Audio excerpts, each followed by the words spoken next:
So good, so good, so good. New spring arrivals are at Nordstrom Rack stores now. Get ready to save big with up to 60% off Rag & Bone, Marc Jacobs, Free People, and more. How did I not know Rack has Adidas? Because there's always something new. Join the Nordy Club to unlock exclusive discounts, shop new arrivals first, and more. Plus, buy online and pick up at your favorite Rack store for free. Great brands, great prices. That's why you Rack.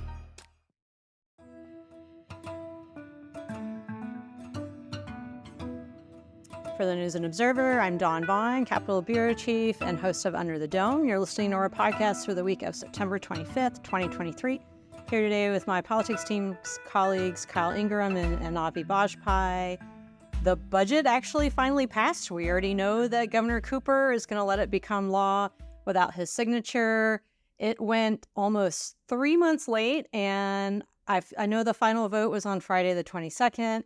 But a lot of the key debate and vote was on the 21st night of September. So I'm just going to shout out myself for picking Earth, Wind, and Fire as the headliner because that could have been the budget vote, which I missed on Thursday because I had a State House reporting fellowship for several days this past week with the National Press Foundation, where I learned a lot about how North Carolina compares to other states with our legislature, our laws, and other things I'll talk more about another time. So anyway, what finally happened in the past less than a week as people are listening to this is the casino deal, which was the last thing that was stopping the budget from passing, was finally cut out. And on Friday, after final votes, after the floor session, Senate Leader Berger, I use the phrase, "Why did you let casinos go?" Because that's really what had to have happened. He had to let it go.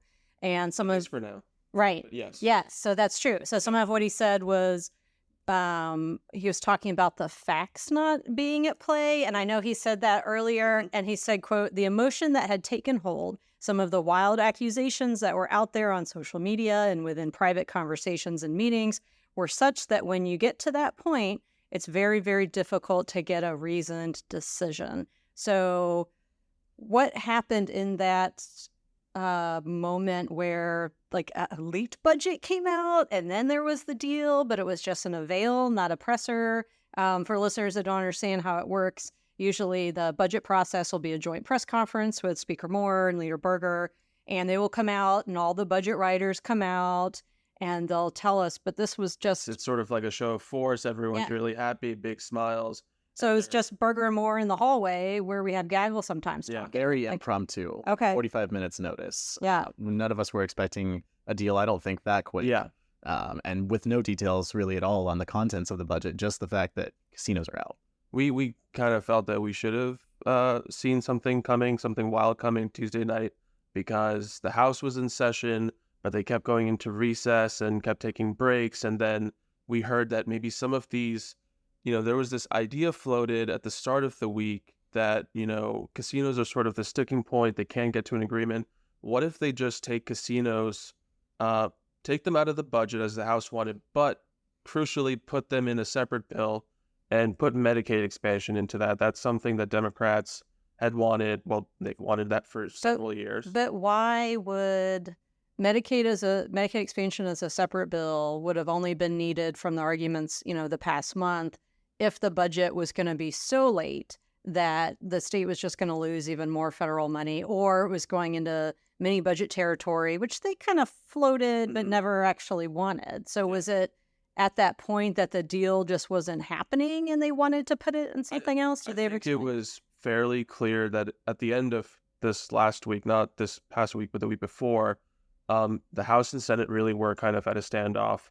The Senate was saying, Leader Berger was saying, casinos have to be in the budget itself. They can't move forward any other way. And then over the weekend, you hear that the House has come up with this idea. On like a Saturday morning. Conference call. I should note, we don't know exactly where this idea came up originally, but they discussed this on Saturday morning. They basically said, look, if the goal is to get casinos across the finish line, maybe the way to do that from their perspective is make Medicaid expansion contingent on casinos, because lots of people want Medicaid expansion to go through. That's a pretty powerful incentive to get some more votes if the question is not having enough votes.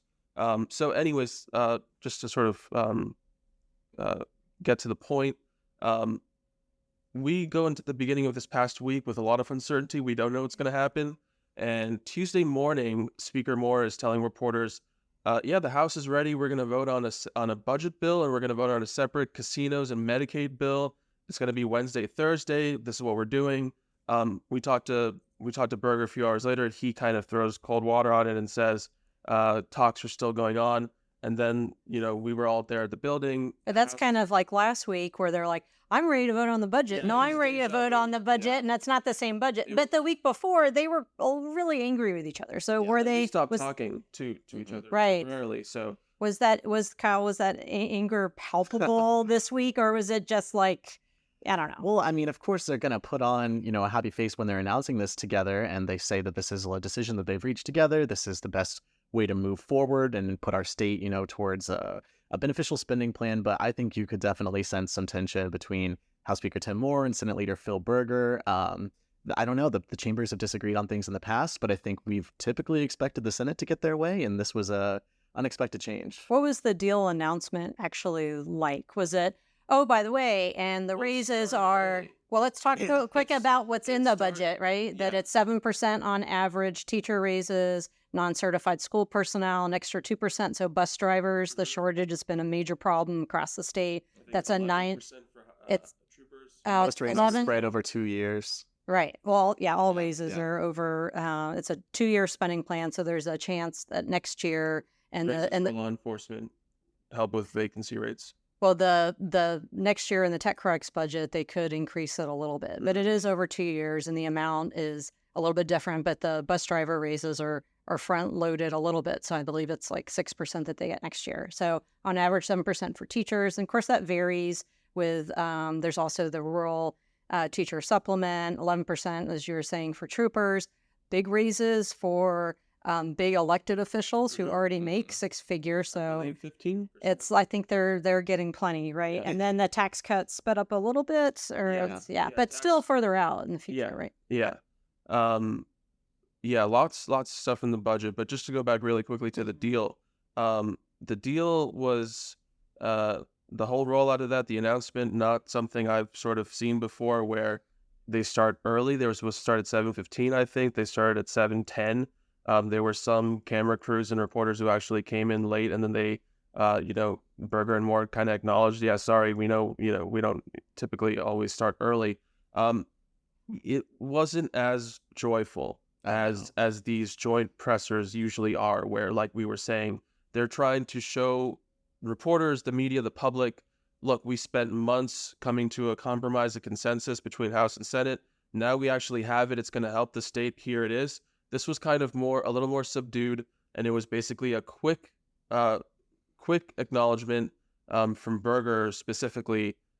Look, for whatever reason, I think it's pretty clear that it's basically a question about support among lawmakers, but for whatever reason, casinos are not moving forward, even though this was the sticking point for the last several weeks. And his issue at the end. So what he said on Friday about with the letting it go, he said it wasn't with that moment. Why did they come and make that deal and tell the reporters? I guess they were so ready to get over with, they started early, which is kind of like legislative time is usually not early. It's late, right?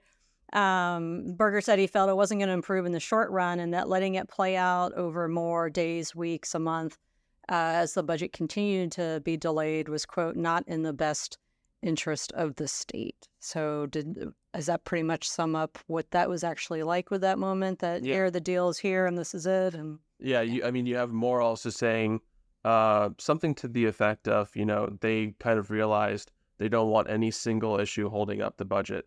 It was interesting. Right before, it was kind of hard to get the Senate to admit that this was the sticking point, but you kind of had that admission. All right, we're going to take a quick break, and when we come back, before we get to Headliner of the Week, we'll talk about a little bit of more drama and weirdness at the building and what that means going forward. And as you're listening to this, you're only about a week away from the state budget becoming law, since Governor Cooper already said that he'll let it become law without his signature after the 10th day. So we'll be right back. You're listening to Under the Dome. I'm Capitol Bureau Chief Dawn Vaughan, here with politics reporters Avi Bajpai and Kyle Ingram. before the break, we were talking about everything in the budget as far as the drama of the last deal or no deal, really, with casinos, and this already being almost 3 months late. And by the time that Cooper lets it become law with a signature on the 10th day, since it's been on his desk, right, it'll be 3 months late. So North Carolina is kind of an outlier in putting policy in a budget. There are other states that do it, but in North Carolina, it's just what they do now. And some of that showed up controversial things, because why would you shove policy into a budget if it wasn't going to be controversial? 650-page document. Right. So that's about $30 billion of taxpayer money being spent this year and next year. And the Republican supermajority gets to decide where it goes and what the policy is. So GovOps, which is relatively new, I feel like GovOps is just a couple years old now or less, that is led by Berger and Moore. Berger was pressed about this after the final vote, saying that, well, there's staff from both parties on it, but it still is controlled by the whoever has control of the legislature. So GovOps gets more power, and the press and the public gets less power in another way. So Kyle, bring people up to speed if they just saw maybe the headlines and didn't understand what's going on with public records. Yeah, it's pretty extensive rollback of existing public records law in North Carolina. So generally, the members of the public, which includes the media, are entitled to request certain records from elected officials. Now, legislators can already claim broad exemptions to that. But this budget has a provision in it that really pretty much entirely exempts them from public records law. It says that they are not required to furnish any records that they don't believe are public record. And when we were working off a draft copy of this budget before the final one came out, there was a section that was somewhat more subtle about this. It was reinforcing that lawmakers are custodians of their own records and they get to determine what is public record. And we asked Senate Leader Phil Berger about that and said, why is this in here? And he said, well, that's not intended to make them able to deny public records requests to members of the public. He said it's to address this dispute with the Department of Natural and Cultural Resources, which sort of handles the historical archive of the state. But then when we get this final budget copy, there's an entirely new part that very explicitly says that members of the public are not entitled to records from lawmakers. So it sort of negated what we had heard earlier about why that initial section was in there. We also heard from this department this week that maybe that stated reason is maybe not. They said they were not aware of any dispute. Yeah. So we should mention really quickly the similar language in the budget over redistricting. Yeah, it repeals an entire section of existing law, which makes, so whenever we go through a redistricting process and new congressional legislative maps are drawn, during the drafting process, most of those materials are confidential. But when a new map is approved, all of the communications and drafts that led up to the new maps become public record. That entire section of the law is repealed. We no longer get those drafts anymore.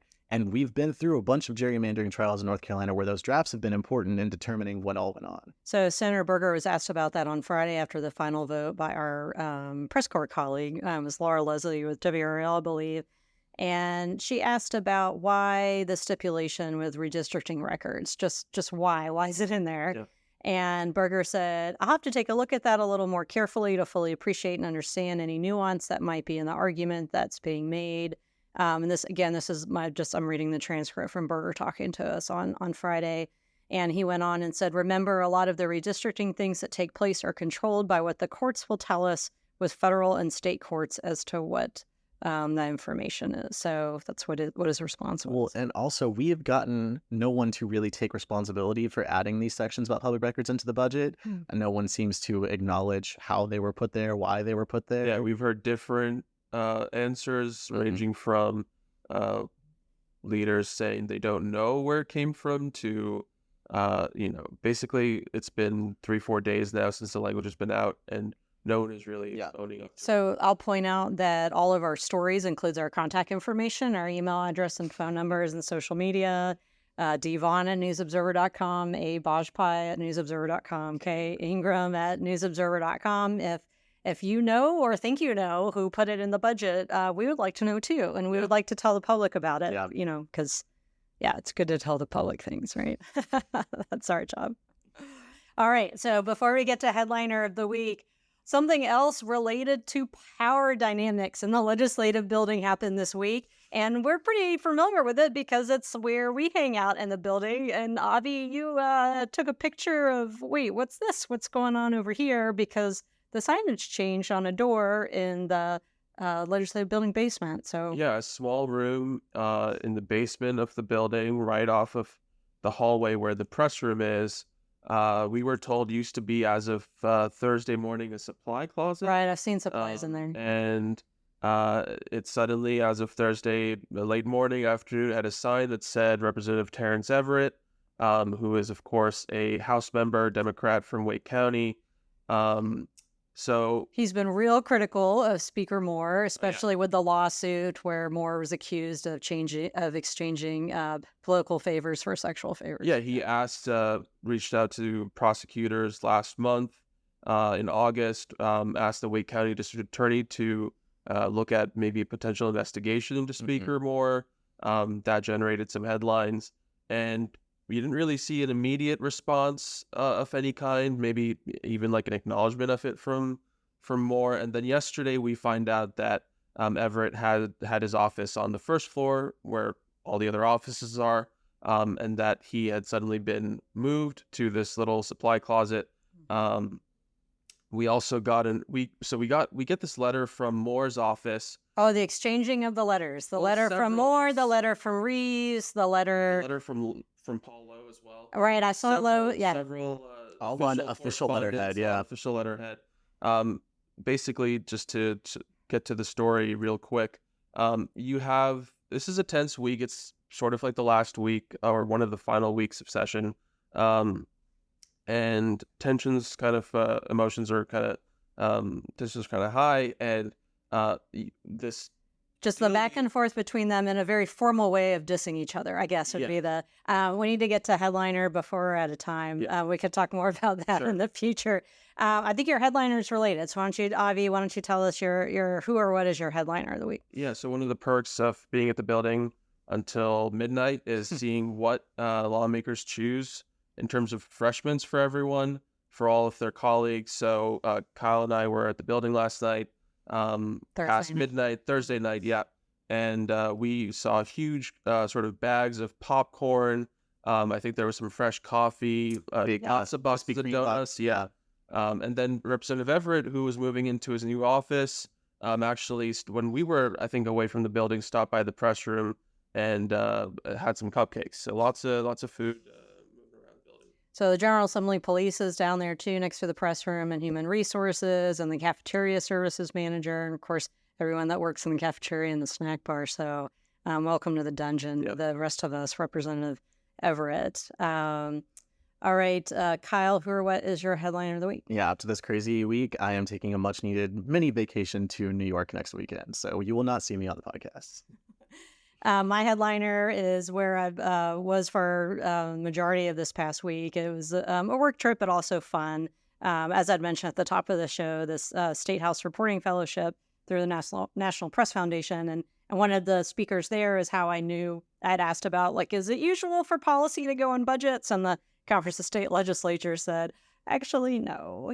So I learned a lot of different things there. So anyway, my headliner, it's really a toss-up between Wisconsin cheese and, I've got to say, the Wisconsin beer cheese soup from the Old Fashioned, which is a place near the state capitol building where a lot of people that work in Wisconsin state politics go. It was pretty good. It's like beer soup? Yeah, it was like beer cheese soup. I know it sounds gross, but it was delicious. And I eat a lot of cheese curds, and I'm 99% cheese anyway. So, but the Capitol building in Wisconsin, it's breathtaking. It's all three branches of government. It's just a glorious display of architecture. It really is. It is just amazing. But also, this was a tour of 20-some state government reporters, right? So we're all like, what would it cost now? And what's that? And why do they do that? And where's that? And everything. And it was, anyway, it would cost, because someone asked and somebody knew, a couple $1 billion to build the Wisconsin state capitol today. And can you even imagine if that came up in North Carolina, considering they didn't even build the tunnel? So Anyway, on that note, we're out of time. Thanks, Kyle. Thanks, Avi. And we'll have more for you next week when the state budget becomes law and Medicaid expansion actually goes into effect. So for the News and Observer, thanks for listening. We'll talk to you next time. For more from our politics team, subscribe to the News and Observer at newsobserver.com/subscribe. Follow us on Twitter at Under the Dome and NC Insider, and sign up for our weekly political newsletter, also called Under the Dome, at newsobserver.com/newsletters. Thanks for listening.